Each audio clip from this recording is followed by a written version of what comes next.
Lina García, que lo desarrolló en clase, de María Magdalena Ríos, también lo desarrolló en clase, y de Wilvan Ocoruro, que él sí me lo envió después, ¿no? No fue en clase.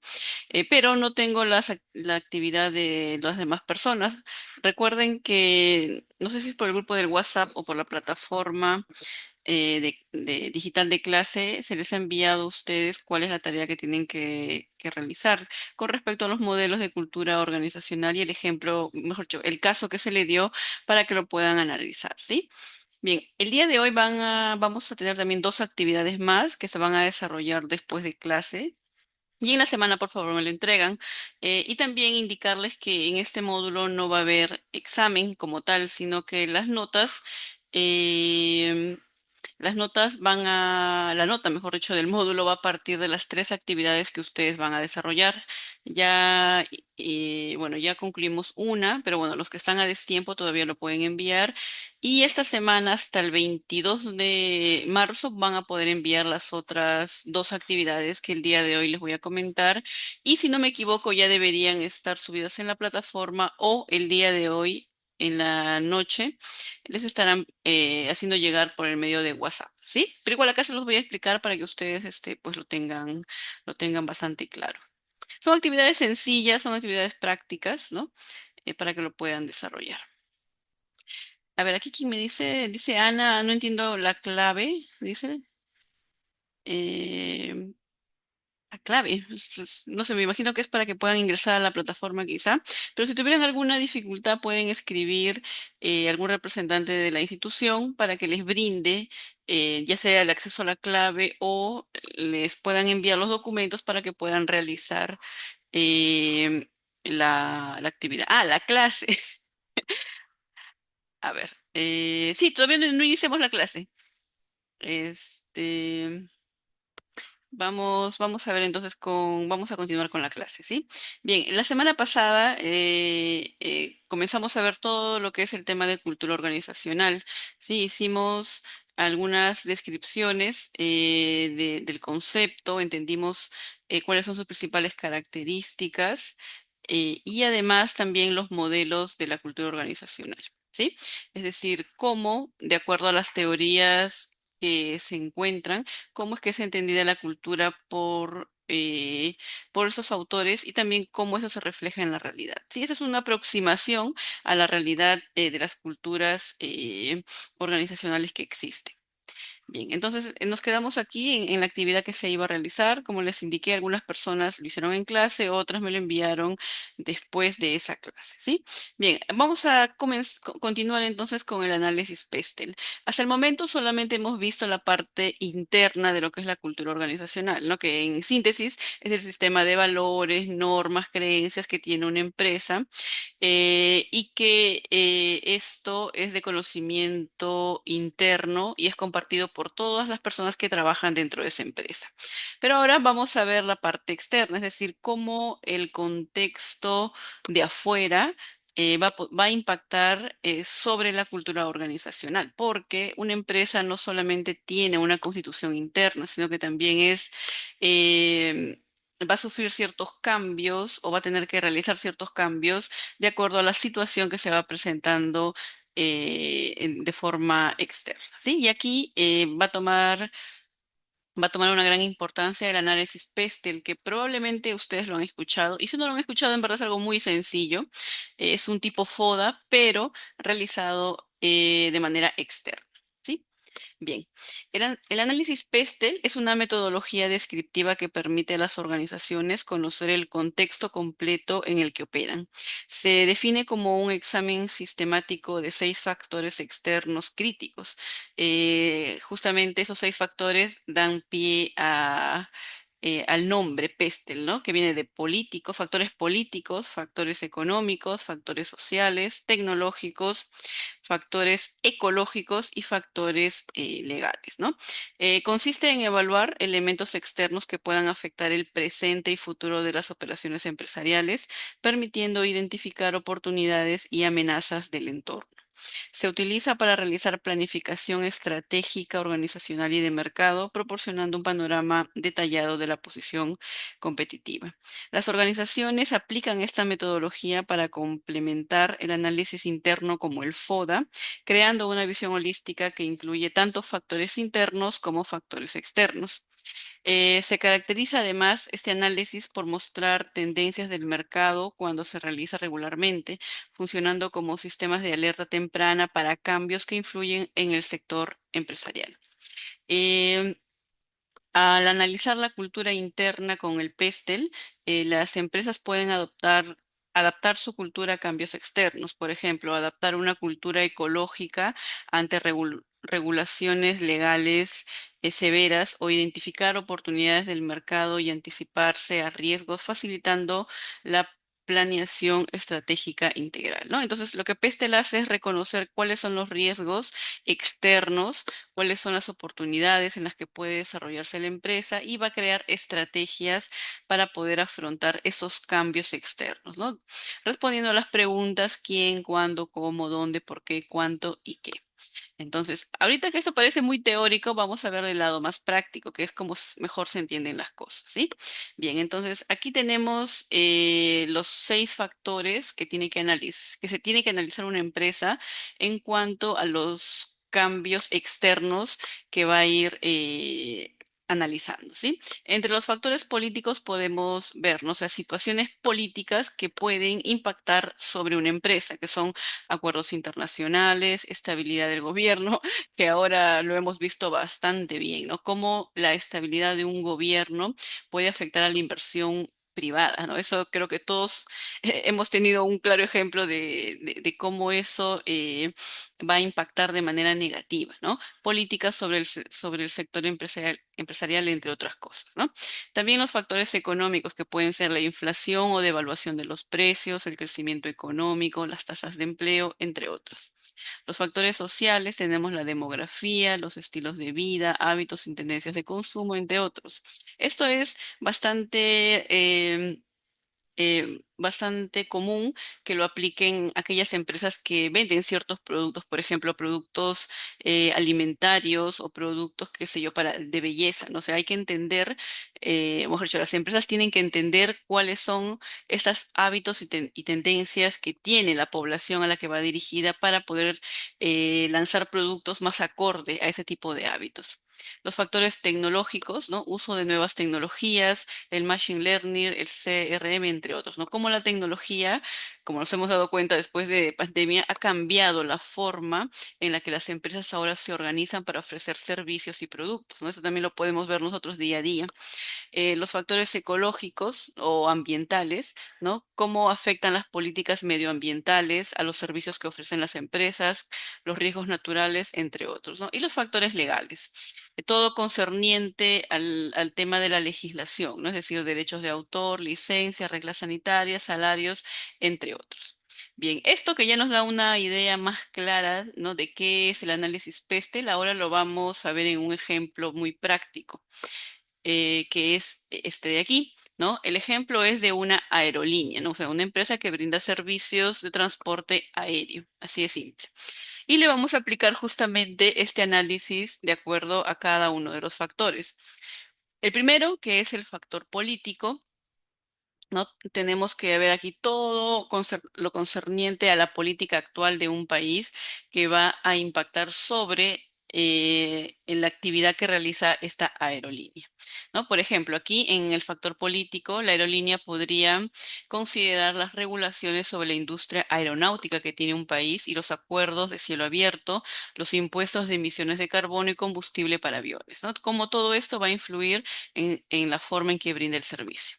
En el aspecto económico podemos ver que uno de los grandes factores puede ser la expansión de las aerolíneas low cost. Como ustedes saben, hace poco antes de pandemia, las aerolíneas de bajo costo han invadido el mercado aéreo, ¿no? Entonces, esto impacta sí o sí a aquellas aerolíneas que tienen un precio, digamos, no tan módico y que ofrecen otro tipo de servicios, ¿no? Entonces, ¿cómo esta aparición o esta expansión de estas aerolíneas de bajo costo van a impactar también en el usuario y en el mercado que tiene ya las aerolíneas, digamos, más antiguas y que ofrecen otro tipo o que su tarifa es diferente, ¿no? También el impacto en las demandas de viaje y de turismo. Hay que recordar que con el tema del COVID y del teletrabajo justamente disminuyeron.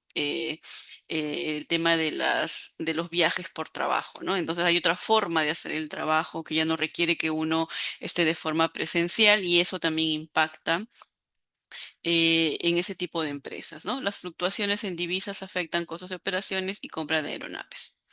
En el aspecto social, podemos ver el aumento del teletrabajo que reduce la demanda de viajes de negocios, la creciente preocupación por la huella ambiental de la aviación. No hay ahora todo un movimiento que indaga sobre cuál es el aporte, ¿no? de una persona en cuanto a cuidar el medio ambiente y usar menos sistemas de transporte que generen pues más impacto ambiental, como es el caso pues de usar los aviones, ¿no? En el aspecto tecnológico tenemos el uso de la tecnología artificial para optimizar rutas y reducir costos, expansión de autoservicios y reducción del contacto humano en el check-in, ¿no? Es decir, valerse de la tecnología, de plataformas, aplicaciones, aplicativos y demás para poder realizar servicios que ya no dependan tanto de la presencia, al menos física, de un trabajador, ¿no? Eh, Luego tenemos los factores ecológicos o ambientales, ¿no? La aerolínea tiene que saber cuál es la normativa internacional para reducir las emisiones de CO2, porque muchos países lo tienen, el impacto en las condiciones de vuelo y mayor turbulencia y la necesidad de reducir el consumo de combustibles, ¿no? O combustibles que sean más, digamos, amables con el ambiente. Y bueno, la parte legal, ¿no? Conocer sobre las regulaciones, sobre derechos de los pasajeros y compensaciones por retrasos, cumplimiento de estándares de emisiones impuestos por organizaciones internacionales de aviación, entre otros. Bien, entonces, así se realiza un análisis PESTEL, ¿no? Cuando la empresa identifica todos aquellos factores externos que van a impactar y que sí o sí va a determinar que se regulen cambios o se realicen cambios dentro de la organización. Y eso es algo que pasa muy a menudo. Ustedes, si piensan en algún tipo de empresa, por ejemplo, Alicor, de hace 10 años, ya no es la misma de ahora, ¿no? Porque ofrece otro tipo de productos, otro tipo de servicios, usan más la parte tecnológica, usan productos quizá o mejor dicho, lanzan productos que no necesiten o que faciliten, mejor dicho, la vida de las personas, ¿no? Entonces, toda empresa sí o sí se va a sujetar al cambio.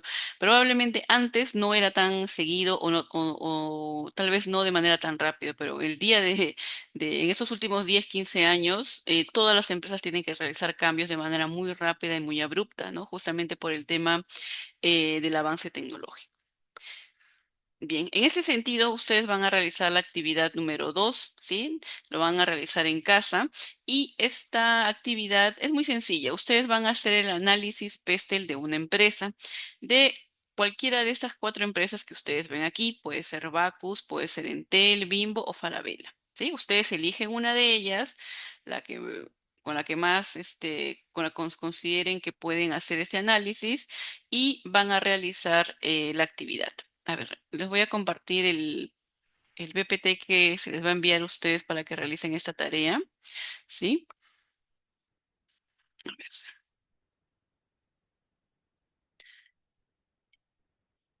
a ver,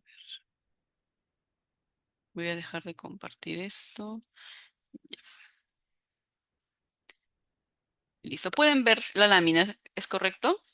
Sí, Ya, muy bien. Entonces, este PPT, si se les ha enviado, se les va a enviar o el día de hoy. Ustedes van a colocar aquí sus apellidos y nombres. Les estoy dejando también el significado de cada una de las letras, el ejemplo para que ustedes se puedan guiar y ustedes elegirán entonces una de las empresas y realizarán aquí el llenado del análisis por cada uno de los factores, ¿sí? Traten de hacerlo de manera sencilla. En verdad, en el ejemplo quizá hay algunas palabras un poco técnicas, pero la idea es que ustedes lo realicen de acuerdo a la realidad que más o menos van a ver en cada una de las empresas, ¿no? Por ejemplo, Bacus es una empresa eh, es prácticamente un monopolio, ¿no? Que brinda esos productos, ¿no? De cervecería, ¿no? Entonces habría que preguntarnos aquí, ¿no? ¿Cuál es el aspecto político con respecto, por ejemplo, aquellas, normativas que hay con el uso del alcohol, ¿no? En el tema también económico, es decir, cómo los ingredientes que ellos utilizan, si tienen algún tipo de impacto social, también las regulaciones que hay en el consumo y demás, ¿no? Entonces ustedes podrían colocarlo ahí. En un análisis sencillo, entendible, ¿no? Y eso ustedes me lo envían. ¿Sí? Entonces, no se olviden que eso va a ser compartido el día de hoy o quizá probablemente el día de mañana, pero yo ya lo he enviado para que ustedes lo puedan tener. Bien, ¿tienen alguna duda con respecto a esta tarea? ¿Alguna duda, alguna pregunta? Es personal, se puede hacer de dos. Miren, si ustedes consideran que pueden hacerlo con un compañero, háganlo, no hay ningún tipo de problema. Yo me voy a guiar por el apartado de nombres y apellidos, sabré que lo han hecho dos personas, tres personas, una sola persona. ¿Sí? Si a ustedes, para ustedes es más cómodo o pueden trabajar porque tienen una mejor conectividad o están cerca, se conocen, son amigos, háganlo. Háganlo de dos, de tres o solamente quizás las personas que quieran trabajar de manera individual también lo pueden realizar. ¿Sí? No hay ningún tipo de problema en ese aspecto.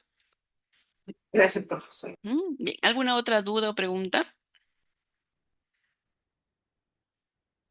Bien, listo. Entonces, continuamos. Bien, una vez entonces que ya vimos la parte, o mejor dicho, el análisis externo que hacen todas las empresas con respecto a aquellos factores que pueden afectarles. Vamos a ver ahora sí el tema de liderazgo, cultura y clima organizacional, que son tres términos que están muy relacionados y ahora vamos a ver por qué. ¿Sí? Bien, lo primero es que les voy a dar algunos datos importantes del clima organizacional para luego pues ir viendo ya la parte más descriptiva, ¿sí? Bien, el clima organizacional suele muchas veces confundirse con el tema de cultura organizacional, porque son términos en apariencia muy, muy parecidos. Y en verdad sí, están íntimamente relacionados, pero tienen dos vertientes diferentes, ¿sí? Bien, el clima organizacional se causa por diversos mecanismos como el liderazgo, la comunicación, el entrenamiento, entre otros, ¿no? Un liderazgo más abierto, democrático y participativo y unas relaciones sociales de alta calidad son predictores de un mejor clima organizacional. Además, el clima organizacional no es una propiedad de los individuos ni es una evaluación afectiva de la empresa, sino que es un acuerdo, ¿no? De experiencias compartidas y significativas que los trabajadores tienen sobre el trabajo que realizan. ¿Sí? El clima organizacional además pretende predecir resultados organizacionales.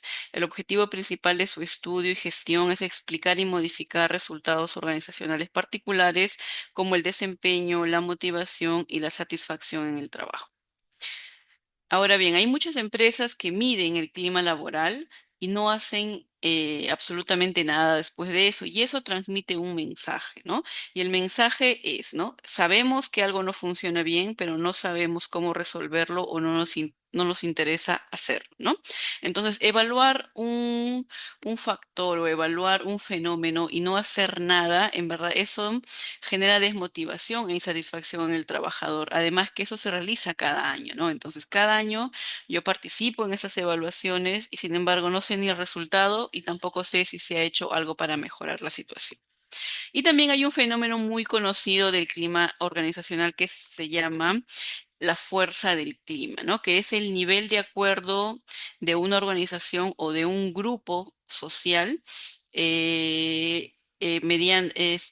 con respecto a algo en común, ¿no? Es un factor determinante para atribuir un clima específico. No se refiere a si el clima laboral es malo o bueno, sino que qué tan homogénea es la percepción que tienen los trabajadores sobre el clima laboral. Si ustedes alguna vez han participado en una evaluación de clima laboral, Y si alguna vez les han compartido los resultados o ustedes han tenido que realizar quizá estos resultados, se darán cuenta que, por ejemplo, ¿no? Se evaluó carga de trabajo y el resultado indica, ¿no? 80% de satisfacción o 90% de satisfacción. Ya, ese indicador que ustedes tienen, ese indicador numérico de 80, 90, 100, 96, 97, mientras más alto mejor, ya justamente ese número, ¿no? Es, digamos, la fuerza del clima, es decir, qué tan homogénea es esta idea, o mejor dicho, esta percepción que tienen los trabajadores sobre un aspecto del clima, ¿no? De acuerdo a a la evaluación del clima organizacional, mientras mayor sea el número o mientras más se acerque a 100, el resultado es mucho mejor. Bien, el clima laboral además es un indicador de la cultura organizacional y aquí vamos a ver cómo estos dos conceptos se van a relacionar. El clima laboral es la manifestación de los valores reales, ¿no? Que tiene una empresa. Una empresa puede brindar el mensaje externo de que su cultura valora, por ejemplo, el equilibrio de la vida y el trabajo. Sin embargo, en las encuestas de clima laboral, los empleados pueden reportar estrés crónico, agotamiento, insatisfacción con la carga de trabajo. Es decir, el clima va a indicar que la cultura real de esta empresa es sobre la exigencia y sobre la sobrecarga laboral, ¿no?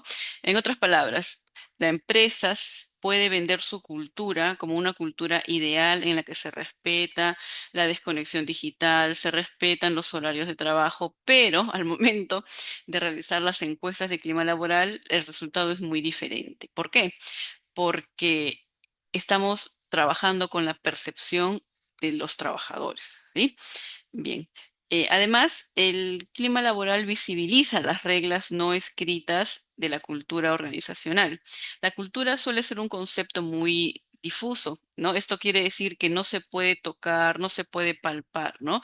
Por ejemplo, cuando una empresa indica nosotros somos altamente responsables o somos una empresa en la que se valora la innovación, esa frase, valoramos la innovación, es muy abstracta. O sea, en la realidad uno tiene que ver cómo es que se valora la creatividad, se valora la innovación, ¿no? Y eso lo vamos a obtener evaluando el clima laboral. Bien, como les indicaba, la cultura suele ser un concepto muy difuso, pero el clima es un concepto concreto. ¿Sí? Por ejemplo, si el clima laboral es de silencio y falta de participación, ese indicador nos dice que existe una cultura de miedo o autoritarismo donde no se considera la opinión del trabajador, ¿no? Entonces, evaluar el clima laboral nos va a dar, digamos, la situación concreta para poder entender la cultura de una empresa. Además, el clima laboral mide la eficacia del liderazgo. El líder es el principal transmisor de la cultura organizacional. Por ello, el clima que genera en su equipo es el indicador de qué tan bien se está comunicando y viviendo esos valores que tiene la cultura, ¿no?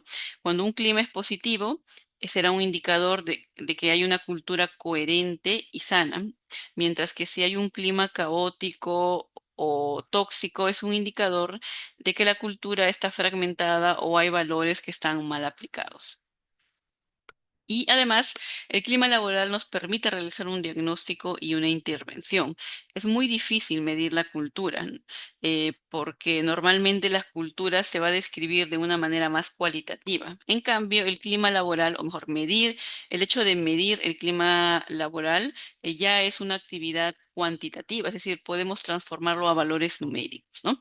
Al medir el clima, los directivos, los jefes y demás van a obtener un mapa de diagnóstico, es decir, va a ser un mapa en el que les va a guiar y les va a indicar, de acuerdo a cada factor que se mida, les va a indicar cuál es el nivel de satisfacción y motivación o cuál es la percepción que tiene el trabajador con respecto a estos factores evaluados.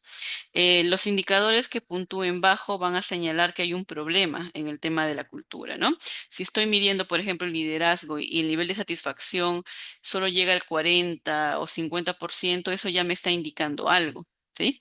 El clima laboral es la evidencia empírica de la cultura, es la forma en que los valores abstractos se van a transformar en percepciones medibles, ¿no? Y esa es la gran importancia justamente de medir el clima laboral. Bien, y aquí vamos a ver un paralelismo sobre la cultura organizacional y el clima organizacional o laboral, ¿sí? Como ya habíamos visto al principio, la cultura organizacional tiene un aspecto objetivo, es decir, va a describir las características de la empresa, ¿no?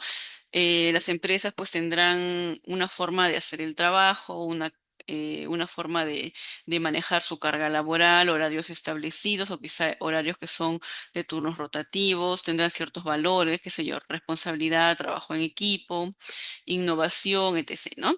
Mientras que el clima laboral es más subjetivo, porque va a medir la percepción de las personas. Es decir, yo me encuentro eh, en una situación X, ¿no? Y yo voy a percibir eh, si esta situación se iguala o es coherente con aquello que a mí me han dicho que es una empresa, ¿no? Entonces, si la empresa se vende como innovadora, justamente la persona que trabaja dentro de la empresa podrá indicarnos si ella la percibe como innovadora o no. La cultura organizacional además considera o necesita tener una historia, ritos, rituales y procesos de socialización. Con respecto a la historia, no es decir cómo es que se fundó, quiénes son sus representantes o sus fundadores, los ritos, es decir, cómo son esas ceremonias que hay cuando ingresa un trabajador, cómo se entrena el trabajador, si tienen algunas ceremonias de reconocimiento, entre otros, ¿no? Y el clima laboral va a considerar las políticas, procedimientos y las variables básicas, es decir, todo lo relacionado a la forma como se hace el trabajo. La cultura organizacional además es un constructo colectivo que comparten las personas sobre las características de la empresa, mientras que el clima laboral es un constructo de percepción individual que surge del proceso de socialización. La única manera que yo pueda percibir cómo es el clima y la cultura organizacional es que yo trabaje dentro, ¿no? Y eh, pueda socializar con las demás personas y eso va a generar una idea de cómo es el clima dentro, ¿no?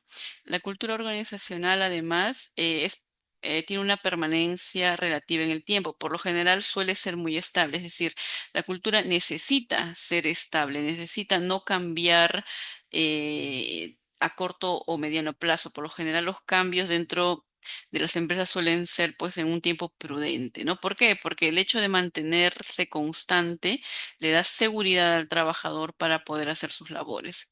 Mientras que el clima organizacional es sí susceptible al cambio en el corto tiempo, ¿no? Por ejemplo, si se tiene una manera de hacer las cosas y de pronto se tiene que cambiar esto para trabajar más rápido, pues se realizarán los cambios necesarios en cuanto a la automatización de tareas o procesos más cortos o más ágiles, ¿no? Entonces, el clima sí está más sujeto al cambio. La cultura, además, es una forma de actuar de la organización, ¿no? Es decir, todos estos valores, creencias que se tienen, eso se va a ver en el día a día. Es decir, yo puedo saber cómo es la cultura de una empresa, si es que laboro dentro y veo cómo son sus procesos, cómo se toman las decisiones, qué es lo que cómo se manejan las distintas áreas y demás. Mientras que el clima organizacional es una forma de ver la organización, es decir, cómo yo lo percibo. Por ejemplo, ante un mismo jefe que lidera, 10 personas de un mismo área pueden tener diferentes percepciones de ese jefe, ¿no? Algunas personas pensarán o percibirán que este jefe pues tiene un mejor manejo del personal, es más directivo, brinda una mejor planificación de actividades, mientras que otras personas pueden percibir, ¿no? Que el jefe no da pie a que las personas tengan un criterio o expresen sus ideas, ¿no? Justamente porque es demasiado directivo, solamente se hacen las cosas como él ya las tiene planificadas, ¿no? Entonces son diferentes, digamos, puntos de vista o percepciones que se tienen. Y finalmente, la cultura organizacional se va a identificar como la personalidad de una empresa. Y recordemos, eh, por psicología básica, ¿no? Que la personalidad es un rasgo o es un conjunto de rasgos estables que tiene una persona, ¿no? Que justamente es lo que necesita la cultura, tener ciertas características estables. Mientras que el clima organizacional es un estado de ánimo, es algo que sucede en un momento específico y que esto puede cambiar si es que si se realiza la intervención correspondiente, ¿no? Además, recuerden cuando una empresa es mediana o grande, habrán microclimas, ¿no? Por ejemplo, no será igual el clima laboral del área de logística que del área operativa o del área, pues, de ventas, ¿no? Probablemente tengan similitudes, sí, pero pueden ser diferentes. O si es una empresa muy grande que tiene diferentes sedes a nivel nacional, también, ¿no? El clima laboral será muy diferente de acuerdo al lugar donde se ubique y cómo se va manejando la cultura de la misma empresa. Bien, ahora vamos a ver el tema de la cultura organizacional y el liderazgo, ¿no? Y como les fui adelantando, el líder tiene un papel muy importante porque es el principal transmisor de la cultura, ¿sí? Es el, digamos, el que de cierta manera las personas van a identificar como que representan los valores y las creencias de esta cultura y el líder es muy importante porque va a tomar decisiones, ¿sí? Bien, la cultura organizacional y el liderazgo constituyen las dos caras de una misma moneda y ninguno de ellos puede ser entendido sin el otro.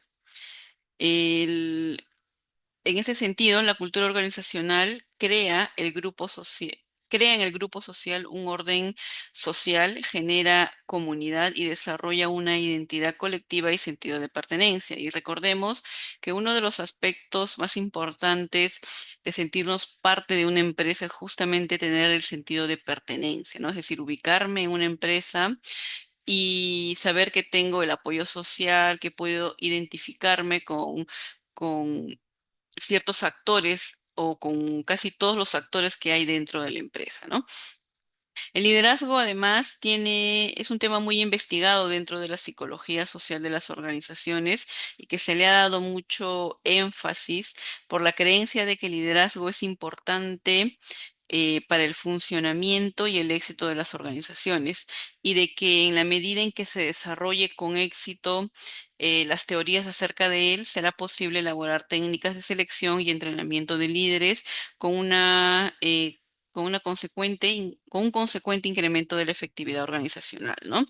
Ustedes podrán ver en el mercado que hay muchas propuestas, diplomados, programas de entrenamiento, ¿no? Sobre el liderazgo, ¿no? Y es que, claro, es una de los conceptos más estudiados en psicología social, justamente por la importancia que tiene, ¿no? Porque el líder no solamente transmite una comunicación, sino también valores y muchas veces va a definir cuál es la calidad de un equipo por las características que vaya a tener quien lidera a este equipo. Además, las teorías tradicionales de liderazgo únicamente tienen en consideración las consecuencias técnicas y prácticas de la acción del líder. Hay muchas teorías, digamos, tradicionales de liderazgo, ¿no? Que están más enfocadas en lo que es el mando y el control, ¿no? Es decir, cómo una persona puede dirigir al grupo para poder controlarlo, ¿no? Ese, digamos, era la teoría más más convencional, ¿no? Pero en los últimos años, las teorías más recientes sobre el liderazgo atienden además a los aspectos expresivos de la acción del liderazgo y lo entienden como una forma de cambiar o innovar la cultura de la organización, porque esas teorías recientes del liderazgo se van a enfocar en la adaptabilidad, en la respuesta al cambio, entre otros, ¿no? Por ejemplo, ustedes habrán escuchado de tipos de líderes como el liderazgo transformacional, liderazgo carismático, liderazgo situacional. Todos esos términos son relativamente nuevos, ¿no? Porque es una forma diferente ahora de ver el liderazgo, no ya tanto como el concepto de mando control, sino de qué características tiene el líder para que pueda inspirar o mejorar al equipo. Bien. Otro aspecto importante es que la cultura organizacional va a determinar el tipo de liderazgo. ¿No? Esto es muy importante porque recordemos que la cultura ya tiene un sistema de valores, normas y creencias definidas sobre cómo se hace el trabajo, sobre cómo se resuelven los problemas, sobre cómo se va a realizar los cambios frente a ciertas coyunturas y también sobre cómo se tiene que liderar dentro de la empresa. ¿Sí? Bien, entonces la cultura organizacional incide más en el liderazgo que viceversa. Los comportamientos y decisiones de una organización están casi predeterminados por las asunciones básicas de su cultura organizacional. Esto quiere decir que la cultura es considerada un factor crítico en el funcionamiento del liderazgo y en la toma de decisiones. Pero también hay factores externos que pueden ejercer influencia sobre el liderazgo. Por ejemplo, los cambios en el entorno como la tecnología, la normativa legal, la oportunidad de negocio o las demandas del cliente son motivos suficientes para provocar cambios internos en la organización y originar un cambio de cultura organizacional y nuevas formas de liderazgo. ¿Sí? Bien, entonces la cultura va a incidir más en el liderazgo, pero el aspecto externo va a influir también mucho más en la cultura y esto puede cambiar la forma que tiene una empresa de liderar sus equipos. Bien, cada cultura organizacional tiene una definición única de liderazgo más efectivo. En ese sentido, la cultura va a determinar el tipo de líder en una organización, por lo que las conductas y rasgos que desencadena el liderazgo están vinculadas estrechamente a los supuestos culturales de la organización. Por eso, solemos identificar líderes que se desempeñan en contextos que permiten o están alineados a los valores de una cierta cultura. Los líderes habituados a actuar en una cultura organizacional determinada tendrán dificultades al operar en un contexto diferente, ¿no? Y aquí les doy un ejemplo muy sencillo. ¿Alguna vez ustedes habrán, pues, conocido a alguien que trabaja en mina? Supongamos un supervisor, un jefe, un coordinador, un gerente, ¿no? Y es muy peculiar porque la forma de liderar en Mina es muy diferente a otras empresas. Y yo recuerdo que alguna vez trabajé en una empresa que era un laboratorio donde el trato era muy horizontal, recuerdo yo, ¿no? La gerenta era una señora ya mayor, pero ella creía mucho en esto de tomar, de considerar la palabra del trabajador, ¿no? Que el trabajador nos indique cómo se puede mejorar esto o aquello. Ella tenía muy en cuenta, o tenía, mejor dicho, esta idea de que es el trabajador quien mejor conoce su labor y por eso puede dar mejores opiniones para poder cambiar algo, ¿no? Y recuerdo que llegó, pues, un jefe nuevo que él venía de mina. Él era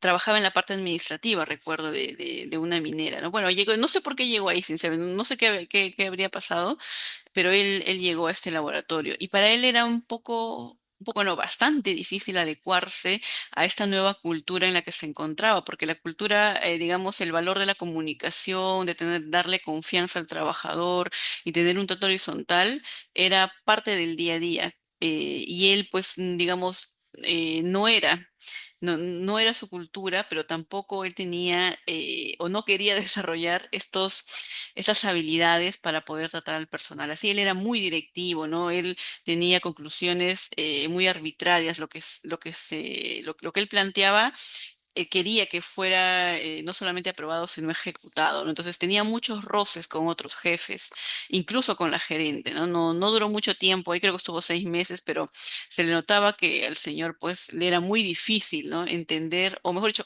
porque sí lo entendía, adaptarse a esa nueva cultura, ¿no? Entonces, eso es lo que le pasa a muchas personas que son buenos líderes en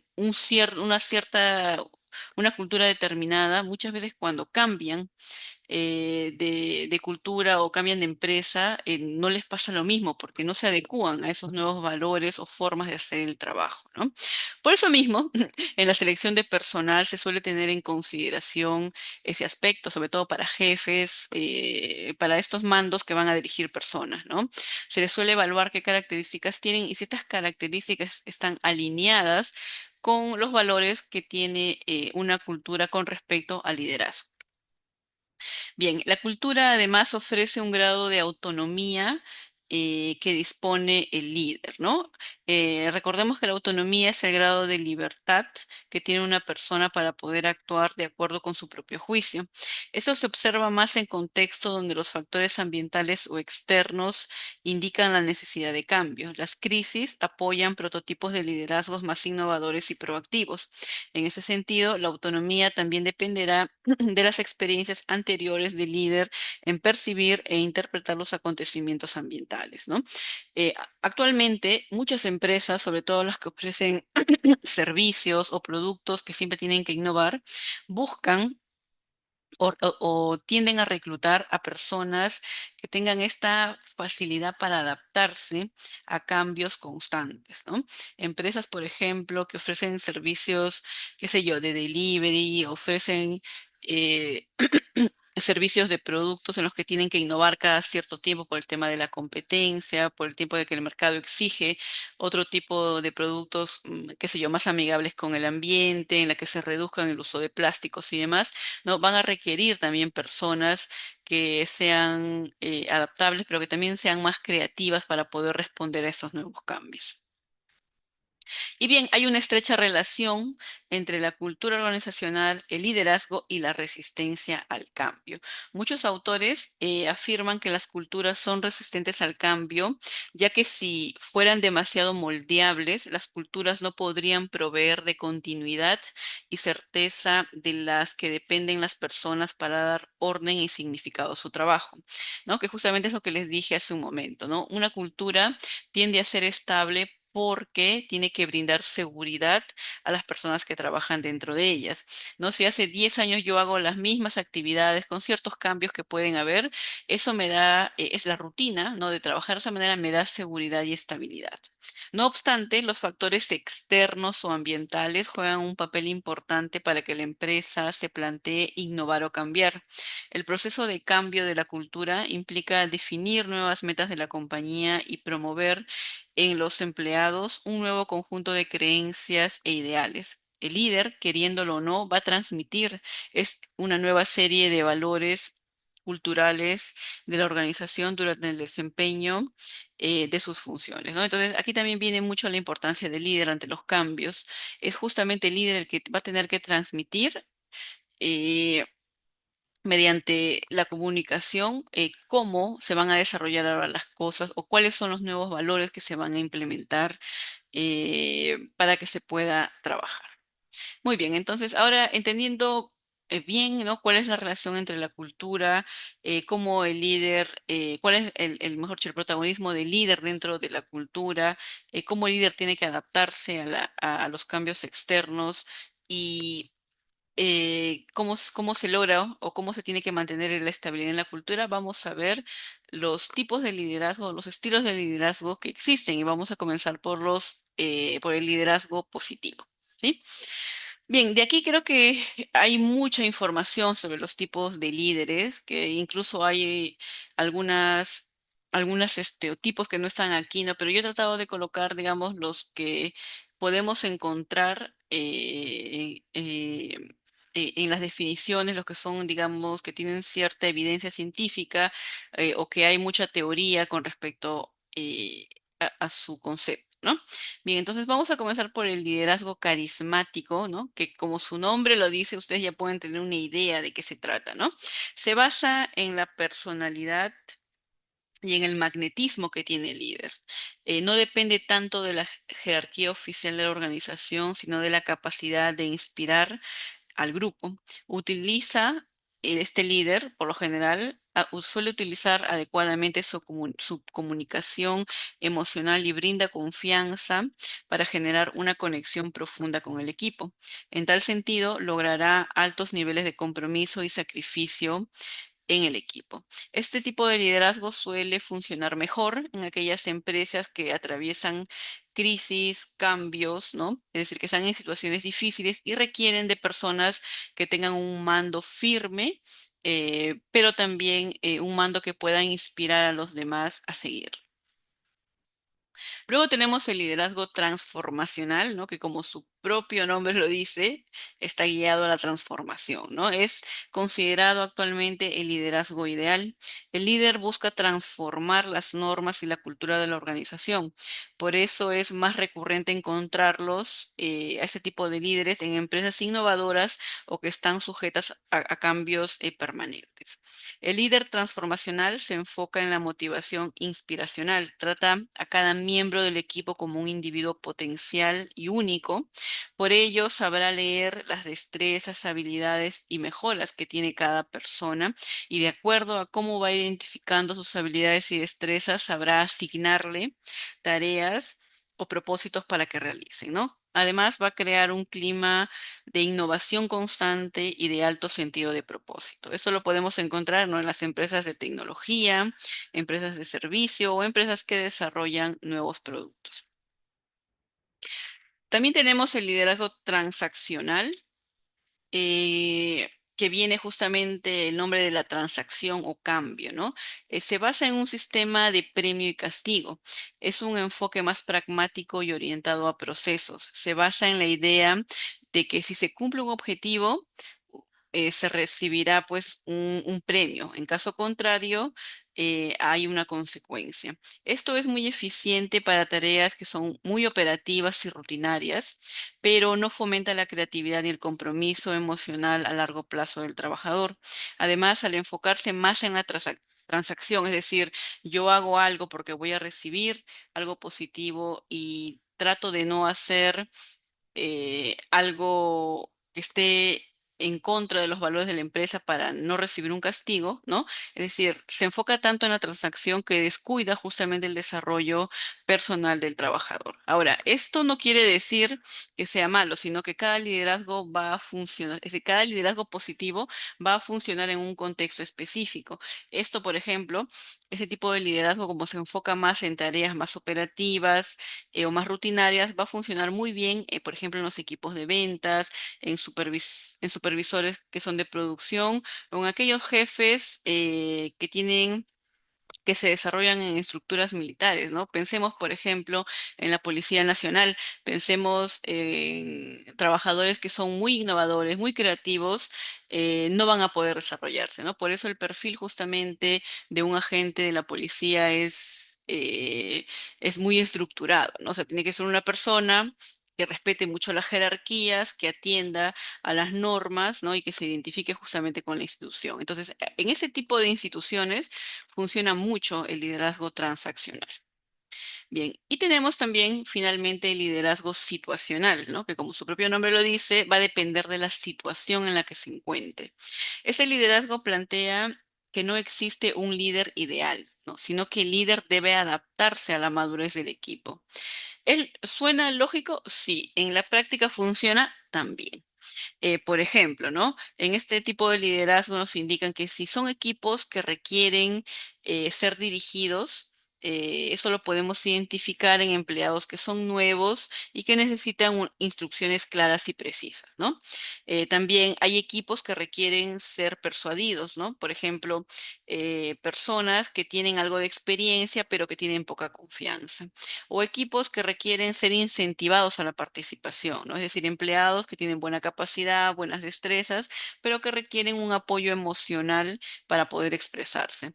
Y también tenemos aquellos equipos que son muy autónomos, es decir, equipos con personas que tienen una alta experiencia en un tema determinado, ¿no? Entonces aquí el líder no puede ser tan directivo, sino que tiene que brindarle confianza y seguridad a sus trabajadores, ¿no? Y tiene que saber delegar, ¿no? Identificar bien la experiencia, la expertise que tiene una persona y comenzar a delegar. Esa será su gran función, ¿no? A saber delegar.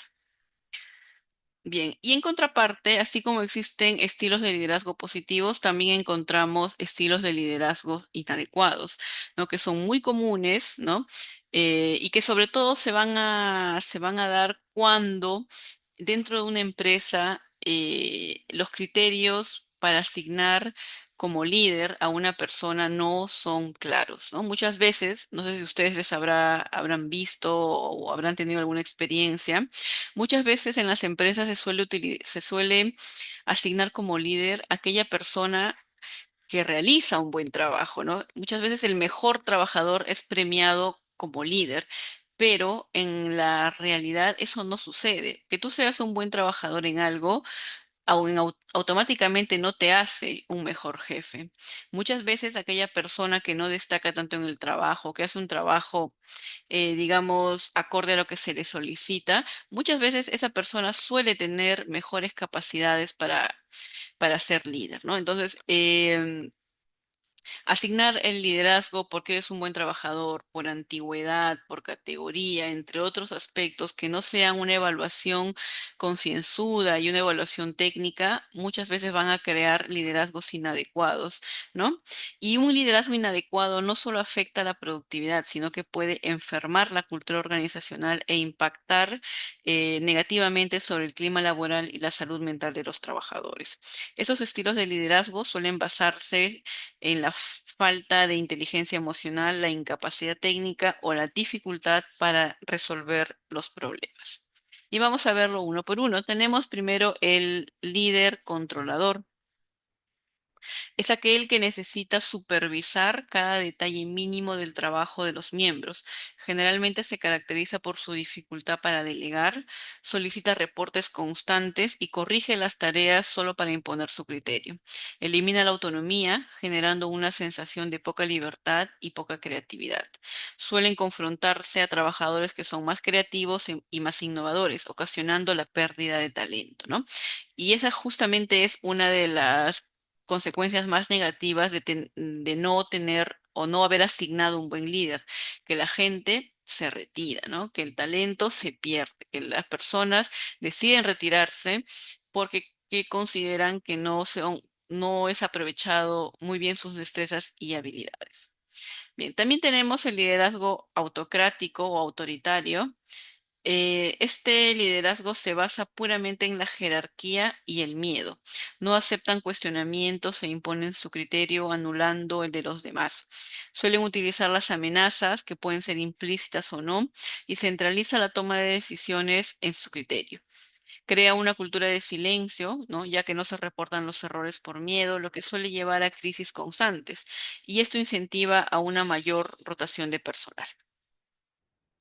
También tenemos el liderazgo ausente o el liderazgo laissez-faire, em, que es un liderazgo en verdad que bien aplicado y aplicado en contextos adecuados puede brindar libertad total y autonomía en el equipo.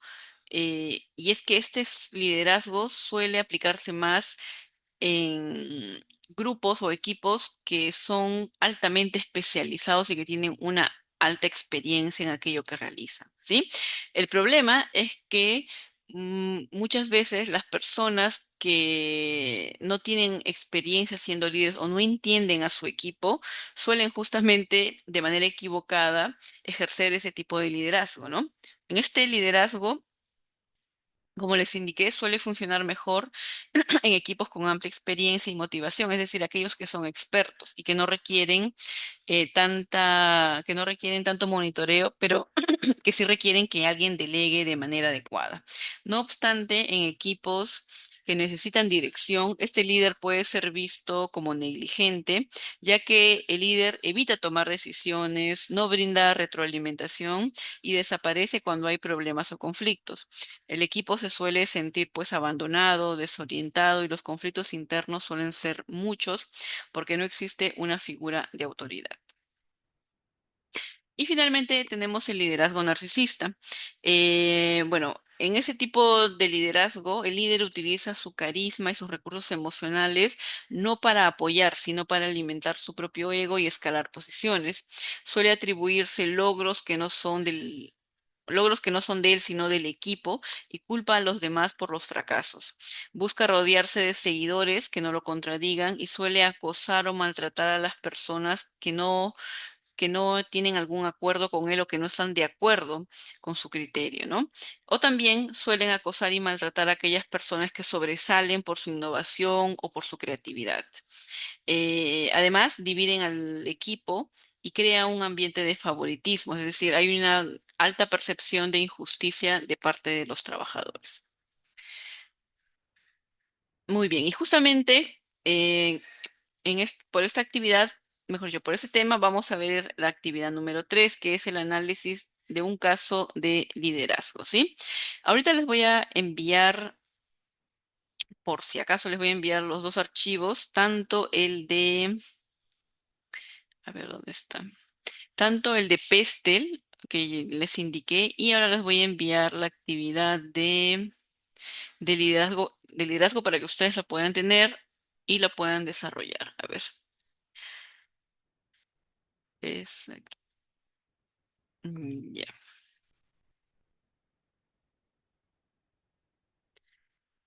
Ya, el tema de la actividad de liderazgo es un caso, ¿no? Para que ustedes puedan analizarlo. Dentro de la actividad ustedes van a poder ver cuáles son las consignas. Son tres: analizar el caso, relacionarlo con el clima laboral y luego relacionarlo con la cultura laboral, ¿sí? Si ustedes tuvieran alguna duda, alguna pregunta con respecto al caso, me pueden escribir al correo, a mi correo, o si no, por medio de los representantes o del anfitrión de la institución también me podrían hacer llegar sus dudas, ¿no? Pero he tratado de colocar las instrucciones de manera clara, ¿no? Para que ustedes las puedan desarrollar sin ningún tipo de problema. Bien, ¿hasta aquí tienen alguna duda o alguna pregunta? Por favor, pueden ver si pueden abrir el archivo, si tienen alguna dificultad. Ya, profesor. Listo, gracias.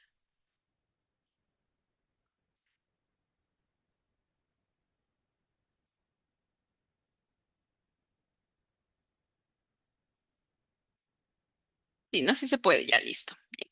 Entonces, por si acaso, ténganlo ahí, guárdenlo, aunque como les indiqué también, por la plataforma y el WhatsApp se les va a enviar los mismos documentos. Bien, recuerden además que la entrega es hasta el domingo 22 de marzo, hasta las 11:59 con 59 segundos. ¿Sí? Bien,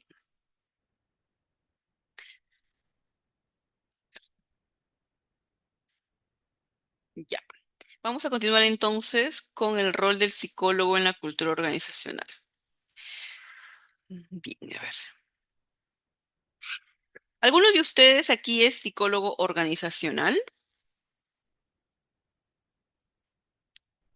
o han trabajado quizá en el área de clima o cultura organizacional? Buenas noches, profesora. Sí, Buenas noches, Sandra. hemos trabajado con una psicóloga organizacional y una psicóloga ocupacional. Fue muy corto tiempo, pero fue muy fructífera la relación y el papel que tuvo dentro de nuestra institución. Ah, ya. Ana, cuéntame, ¿tú de profesión eres psicóloga? No, soy licenciada en enfermería. Ah, ya, tú eres enfermera, ya. ¿Y cuál fue el motivo por el que esas dos personas se integraron al equipo? ¿O cuál era el servicio que iban a brindar o el trabajo que iban a realizar o que Ah, realizaron? bien, lo que pasa de que nosotros como institución tenemos unos exámenes médicos ocupacionales al Ujú, año. ¿No? ujú, Y dentro del porcentaje de evaluación era que había un gran reporte por decir, de 1.500 trabajadores que se hicieron el examen, eh, el 31% reportaba problemas emocionales, ujú, de ansiedad, de estrés laboral. ujú, Y además teníamos un incremento muy alto los últimos años de descansos médicos por problemas de estrés, cervicalgia, ujú, lumbalgia, cefaleas. ujú. Entonces, O sea, digamos que ya sí, tenían un mapeo de ciertas enfermedades o así, problemas físicos y emocionales que lo habían emocionales. relacionado con los resultados que ya tenían. Exactamente. Ujú, Entonces, ¿Cómo podíamos hacer para por lo menos tener un inicio de una evaluación de problemas riesgos psicosociales? Ujú, Que se optó por una determinada población. Se hizo una evaluación a través de unos cuestionarios y bueno, ahí se contrató una psicóloga organizacional ujú, con muy buenos resultados, pero fue por corto tiempo, ¿no? Fue muy fructífera la labor, la evaluación y los resultados que se tuvieron. Y asimismo, lo más importante para mí fue lo que sintió el trabajador. Se sintió mirado, se sintió ujú, atendido, se sintió que la institución estaba preocupada por su salud mental, ujú. Sí, que claro. pocos realmente se toca el tema porque es algo muy como un tabú hasta ahora que no se Ujú, termina de romper. Así es. Entonces también se optó por conseguir un apoyo psicológico para unas consultas y bueno, aún así se sigue luchando con eso para revertir eso, ¿no? Y que la población sienta de que todos, sin excepciones, necesitamos de alguien que nos escuche.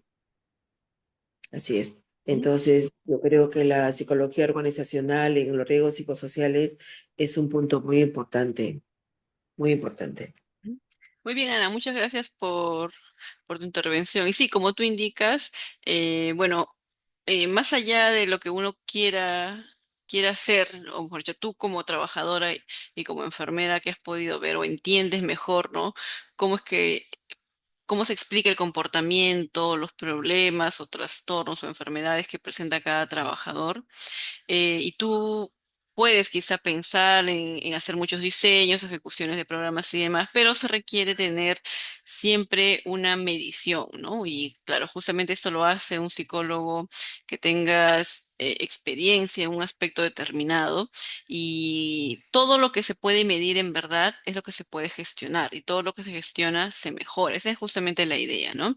Bueno, ese primer paso de contratar a alguien para que haga la evaluación, ¿no?, de riesgos psicosociales, que el trabajador considere que no solo se le está evaluando, sino también se le está escuchando su punto de vista o cómo él percibe las condiciones de trabajo o cómo percibe la forma de hacer el trabajo, es un gran paso, ¿no? Porque como tú indicas, va denotando este interés que tiene la empresa, ya sea por su salud, pero también por la productividad, ¿no?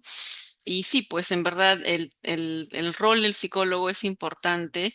eh, el problema es que se requieren de decisiones, ¿no? Uno actúa en la medida en que los directivos, las gerencias, toman decisiones, tienen en claro qué es lo que desean con cada evaluación y tienen en claro qué van a hacer después de la evaluación, que ese también es otro tema, ¿no? Tengo mis resultados y ahora qué hago, ¿no? Les doy capacitaciones, les doy talleres, les doy charlas o mejoro las condiciones de trabajo para que haya un mejor impacto.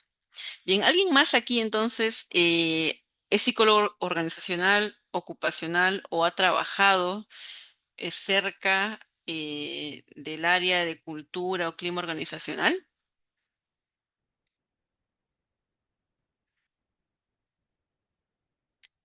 Ya creo que no, solamente Ana, ¿cierto? Bien, ya. Entonces vamos a ver el rol del psicólogo organizacional en este caso, ¿sí? En la cultura de una empresa. Bien, la labor del psicólogo organizacional es muy importante, ya que uno de sus principales objetivos es encargarse de velar por el bienestar del capital humano de las organizaciones, estando siempre atento al comportamiento y actitudes de las personas.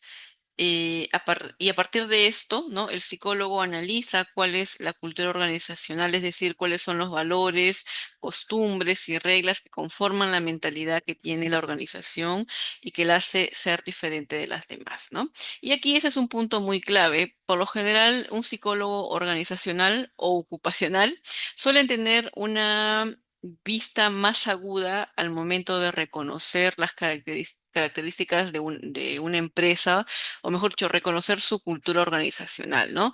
Por las formas, cómo se realizan las cosas, cómo se organizan las áreas, cómo se deciden. cómo se toman las decisiones, cómo se solucionan los problemas, cómo se solucionan los conflictos, ¿no? Es poner mucha atención para poder tener esa lectura. Bien, dentro del rol que tiene el psicólogo dentro de la cultura organizacional vamos a ver 5 aspectos, ¿no? El primero es, bueno, que realiza estudios de clima laboral u organizacional, es decir, evalúa las percepciones que las personas elaboran a partir de de la relación que tienen con su trabajo y que se encuentran viviendo en un momento determinado. Esto va a estar ligado a la motivación de los empleados y el grado de satisfacción laboral, ¿no? En tal sentido, diseñará encuestas y realizará entrevistas a profundidad. Y ese es un aspecto que tiene en muy parecido tanto la evaluación del clima laboral como la evaluación de los riesgos psicosociales. Se tiene una encuesta y también se tienen que realizar las entrevistas necesarias para poder entender cómo es que co- para poder, para que se pueda explicar aquellos resultados que nosotros vamos a ofrecer. Además, el psicólogo tiene que conocer y fomentar la satisfacción de los empleados con respecto a su trabajo, ¿no? En tal sentido, va a desarrollar y proponer estrategias para incrementar el trabajo en equipo, implementar mejoras en los procedimientos de selección, capacitación, promoción y retención del personal y va a orientar también en cuanto al liderazgo, la negociación y la toma de decisiones. Todos estos programas que suelen desarrollarse en un plan de clima laboral, si bien el psicólogo es el ejecutor, puede ser también el que elabora, planifica y ejecuta, es justamente la responsabilidad recae en la alta dirección, ¿no? Si la alta dirección está de acuerdo que se realice porque entiende cuál es la naturaleza de esto, cuál es el impacto y cuál es la finalidad, las cosas van a fluir mejor que si el psicólogo lo tenga que realizar, bueno, por cumplir y solamente se limite a realizar charlas, ¿no? Como ya hemos visto, el mayor impacto del cambio que se va a dar, ya sea en el clima laboral, en la cultura organizacional o en los riesgos psicosociales, el mayor impacto lo vamos a ver cuando intervengamos los aspectos organizacionales o los aspectos laborales que tiene una empresa, ¿no? Porque es la raíz, digamos, del problema, ¿no? Vamos a actuar sobre ella, entonces van a haber muchas mejoras y solo después ya podremos aplicar talleres, capacitaciones y charlas que también van a ser mejor aprovechadas cuando las condiciones de trabajo sean más óptimas. Bien, el psicólogo también diseña programas de liderazgo.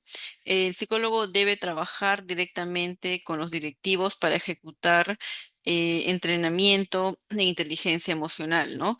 Porque esto va a ayudar a los líderes a mejorar sus estilos de liderazgo o el tipo de mando que tienen. Además, proporciona entrenamiento para una correcta retroalimentación a fin de brindar espacios de reflexión para que el líder entienda cómo sus acciones impactan en el clima laboral y la motivación del equipo. Y esa es justamente una de las razones por las cuales se tendría que hacer programas de liderazgo, ¿no? No tanto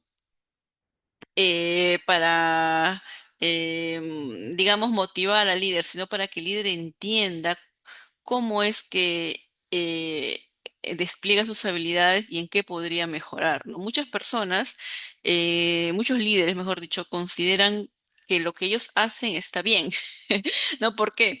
Porque a veces no tienen toda la retroalimentación de su equipo, porque claro, el trabajador que es miembro del equipo muchas veces no quiere decirlo por un tema de miedo, por un tema de que haya algún tipo de represalia, ¿no? Entonces quieren mantener, digamos, mayor estabilidad en su puesto. Pero eso sí se lo puede decir una persona externa, como es el psicólogo organizacional, ¿no? Mediante la observación y mediante los resultados de lo que evalúa, ¿no? Se puede hacer una retroalimentación constructiva al líder, ¿no? Para que pueda mejorar o para que pueda potenciar también sus habilidades y que esto pueda impactar mejor en el equipo y también en el clima laboral. Además, el psicólogo se va a encargar de realizar la gestión de cambio y resistencia. Ante cambios que se dan en la cultura organizacional, el psicólogo interviene para acompañar en la transición de nuevos procesos, valores o métodos de trabajo con los empleados mediante el acompañamiento emocional y la comunicación empática, ¿no? Es decir, va a diseñar estrategias de seguridad psicológica que le permitan a las personas expresar sus ideas frente al nuevo cambio. Y eso es algo que no se suele dar en la práctica, ¿no? Cuando hay cambios, ya sean en la forma de hacer el trabajo o algo muy sencillo como implementar el teletrabajo, ¿no? Ustedes recordarán que en la época de la pandemia lo que se realizaba era trabajo remoto, ¿no? Y no había tiempo, ¿no? Digamos, para que las personas entendieran este cambio ni para que se les pudiera hacer el acompañamiento necesario, sino que todos teníamos que adaptarnos de la noche a la mañana a hacer el trabajo remoto, ¿no? Que a mucha gente le costó, sí, para otros fue más fácil también, porque, y bueno, para otros que, digamos que iban y venían, ¿no? Porque claro, el trabajo remoto no se trataba solamente de tener una computadora y hacer mi trabajo, sino que fue tan abrupto este cambio que había personas que tenían que diseñar un espacio para trabajar, ¿no? Porque quizá tenían hijos en edad escolar, vivían con más personas, ¿no? No había la privacidad necesaria para hacer el trabajo, ¿no? Con el teletrabajo, que ahora se ha instaurado, ¿no? Que es más ordenado y que ya tiene una normativa, digamos que es diferente, porque en el teletrabajo primero que tiene que haber un acuerdo entre el empleador y el empleado.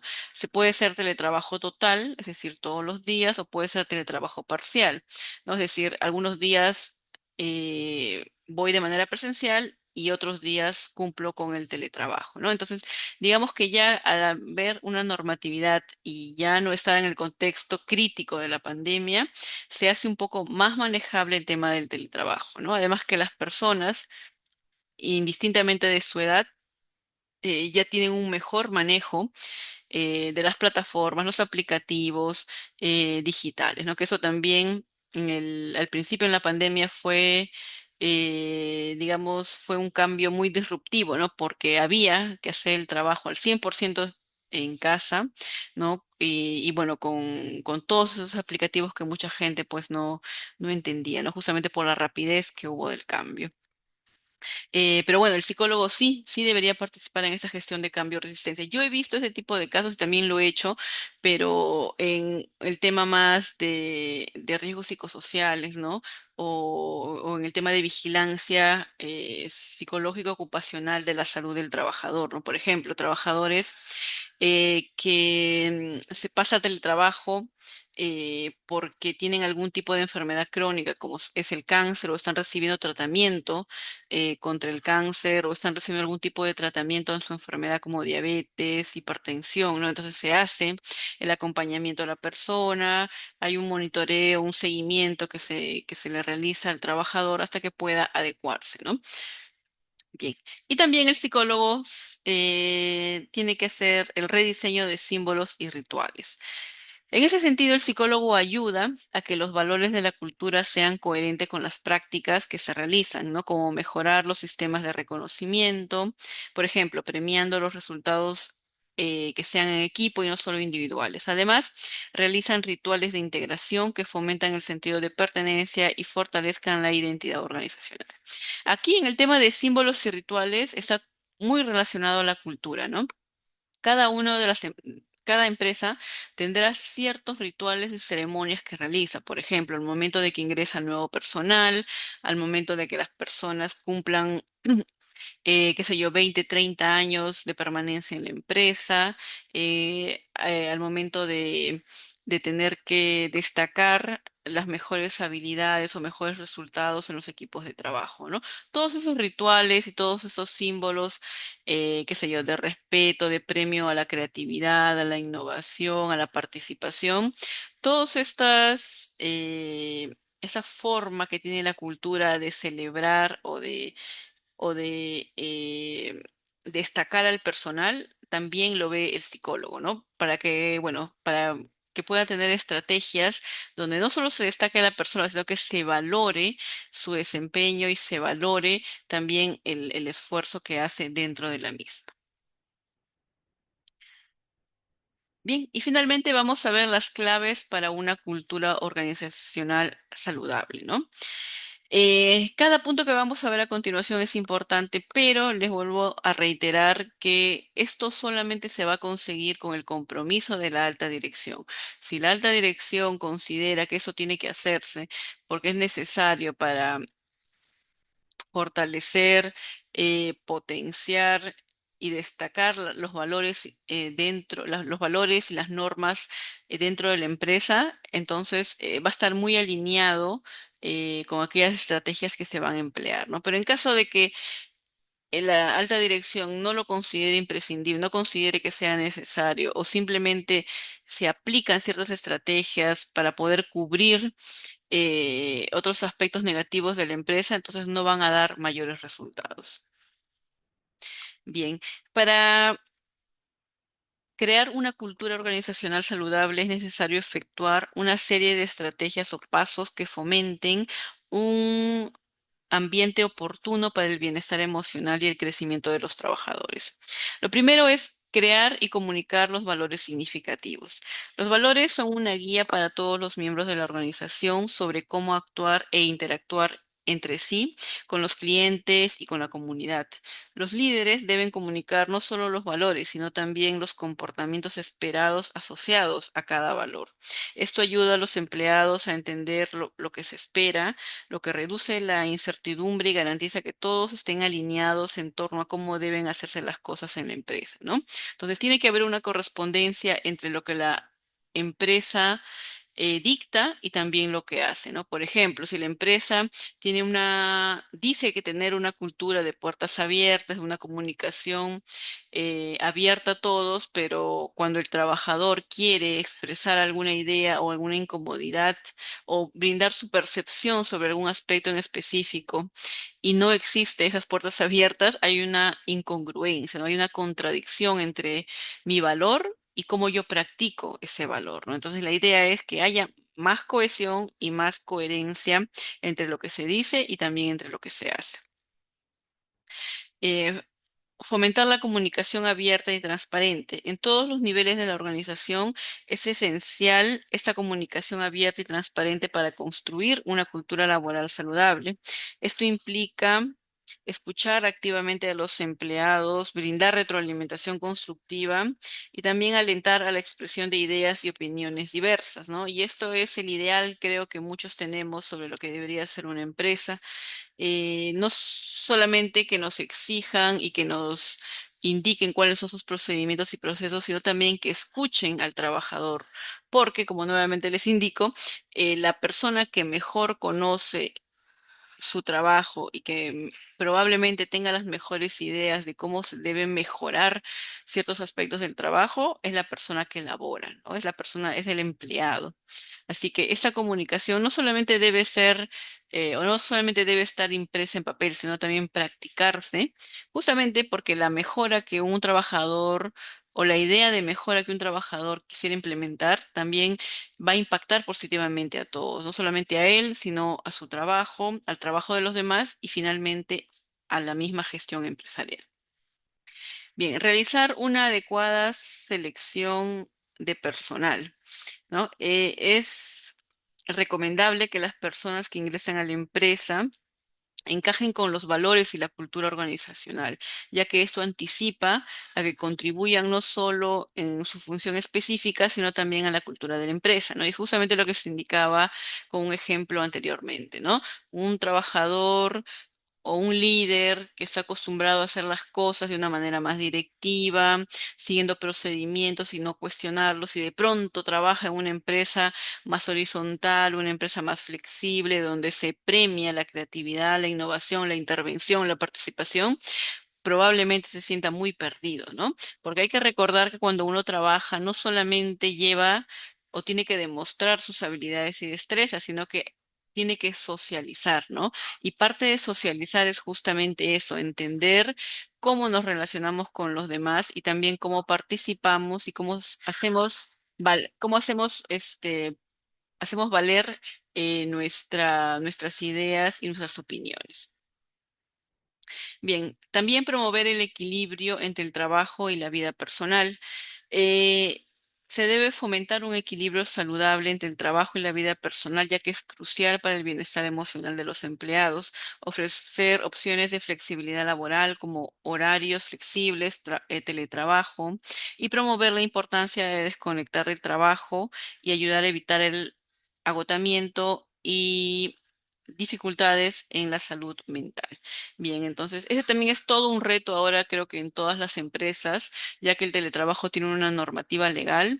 No solamente es enviar a alguien a su casa, ¿no? O que trabaje desde cualquier parte del mundo, siempre que esté conectado, sino también respetar sus horarios, saber que en el teletrabajo, si bien tengo la laptop, que es la oficina en casa, no debo estar conectado todo el tiempo, ¿no? Y muchas empresas hacen eso. Em, Valoran que el trabajador esté todo el tiempo, que esté disponible, no solamente por la computadora, sino también por el celular, por el WhatsApp, ¿no? Entonces ahí se tiene que respetar no solamente los horarios, sino también la vida personal de este trabajador, ¿no? Recordemos que el trabajo solamente es una parte de nuestra vida y fuera de él tenemos otra vida, ¿no? Tenemos otras cosas que hacer, ya sea como padre, como hijo, como hermano, como persona, ¿no? Y que no debemos darle explicaciones a nada, a nadie de esa vida que tenemos, ¿no? Entonces, cumplir con el trabajo, cumplir con los objetivos, cumplir quizá con el horario que me brindan, ¿no? Porque hay muchas empresas más flexibles que en las que se trabaja por objetivos y no tanto por horarios, y hay otras que todavía mantienen ese modelo más convencional de trabajar, ¿no? Las 8 horas, 9 horas, qué sé yo, 7 horas y media, entre otras, ¿no?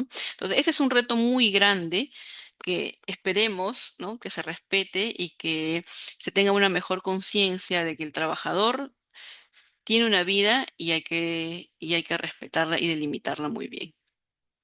Bien, también se tiene que mejorar pues la orientación e incorporación. Los nuevos empleados deben recibir un proceso de incorporación eficaz, ¿no? Y atractivo en los primeros días en el trabajo, así como un programa de incorporación bien pensado para garantizar su conexión en el trabajo, el equipo y la organización. Este tipo de programas yo lo he visto más en entidades privadas, ¿no?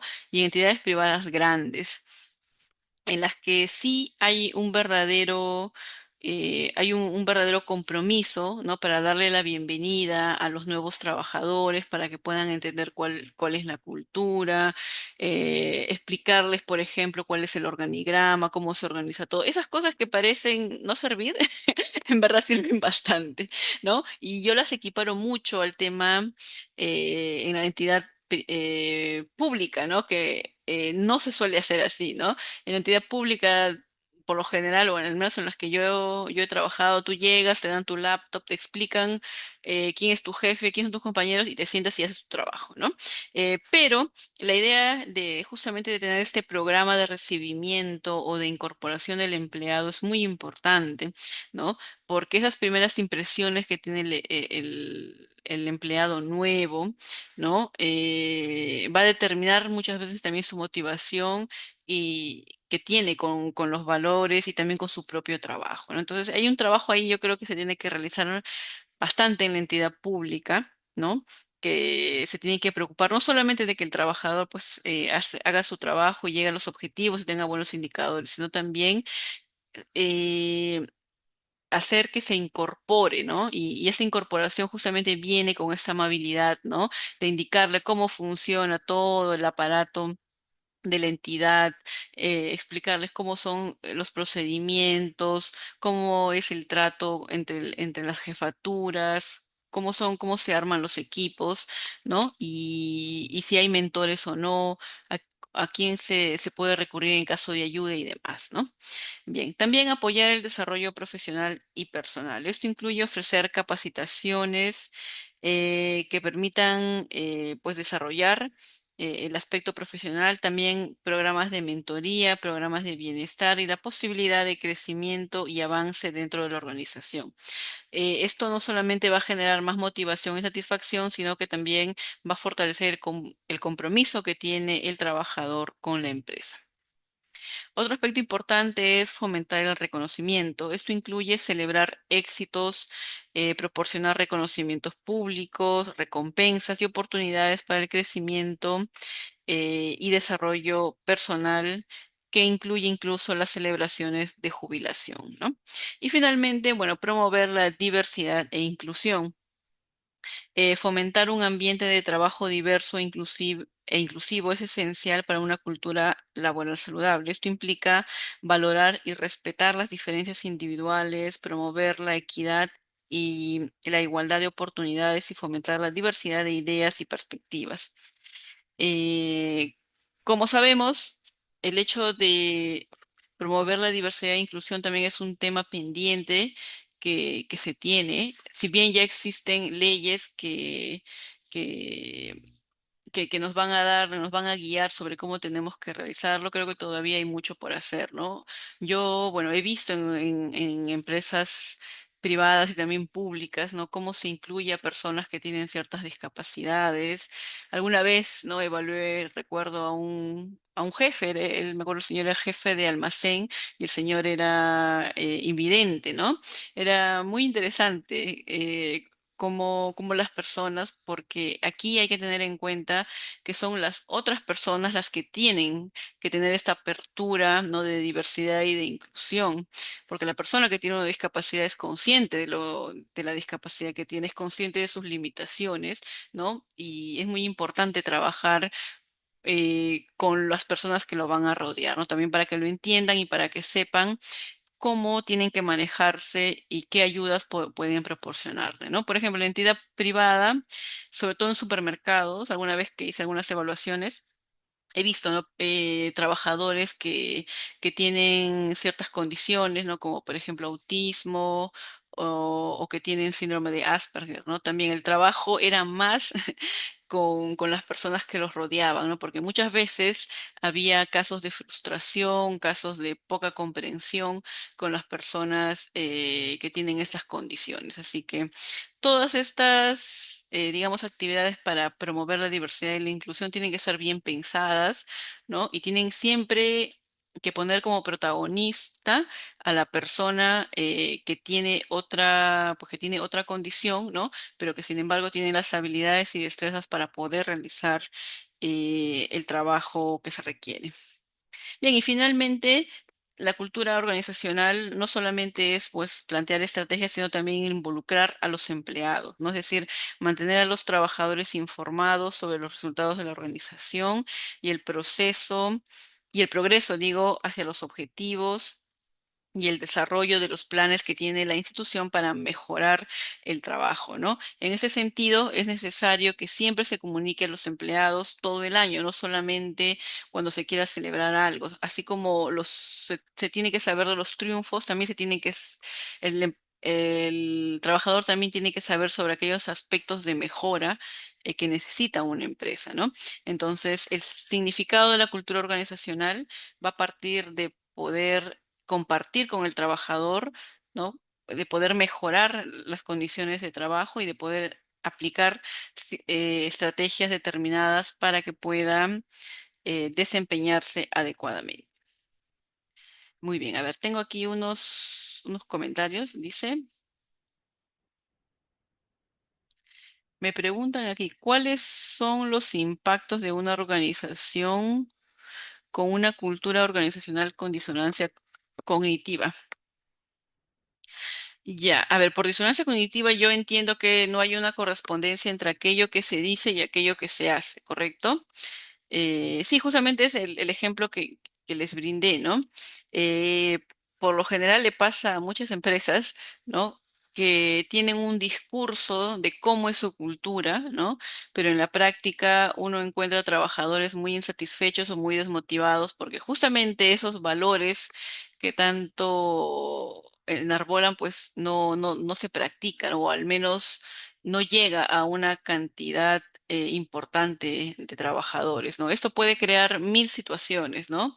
Desmotivación, insatisfacción, pérdida del talento, rotación de personal, un clima laboral digamos, disfuncional o inadecuado, ¿no? Entonces, la cultura organizacional siempre tiene que estar alineado aquellos valores que tienen con aquellos con los que van a con aquellos que practican, ¿no? Esa es la idea, que haya una correspondencia, una coherencia y que haya cohesión, justamente para evitar esta disonancia cognitiva. Y en el caso lo hubiera, pues tratar de implementar estrategias para ir disminuyendo esta disonancia cognitiva. Bien, chicos, ¿tienen alguna duda, alguna pregunta? Con esto vamos a dar por concluido el módulo. Si tuvieran alguna duda con las actividades, recuerden que las dos actividades tienen que entregarlas hasta el 22, el próximo domingo 22 de marzo. Bien, ¿tienen alguna duda, comentarios?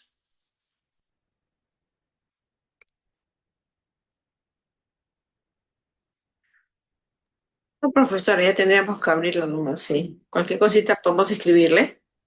Sí, sí, Ah, sí, cualquier cosa, por favor, me escriben, tienen mi correo. Lo voy a escribir ahorita también aquí por si acaso, o si no, con algún representante de la entidad también pudieran hacerme llegar sus consultas en caso de que las tuvieran, ¿sí? Ya, a ver. Ya, listo. Bien, entonces vamos a dar por concluida la clase. Les agradezco mucho por el tiempo. Sé que, como siempre les repito, no sé que es un horario un poco complicado porque mañana todos ustedes van a trabajar y por eso mismo espero que tengan una buena semana laboral. Así que ya nos estaremos viendo quizá en otra oportunidad. Bueno, y espero que tengan una buena semana, ¿no? Sin ningún tipo de novedad. Listo, muchísimas gracias. Descansen, gracias, maestra. Hasta luego. cuídense mucho. Sí. Gracias.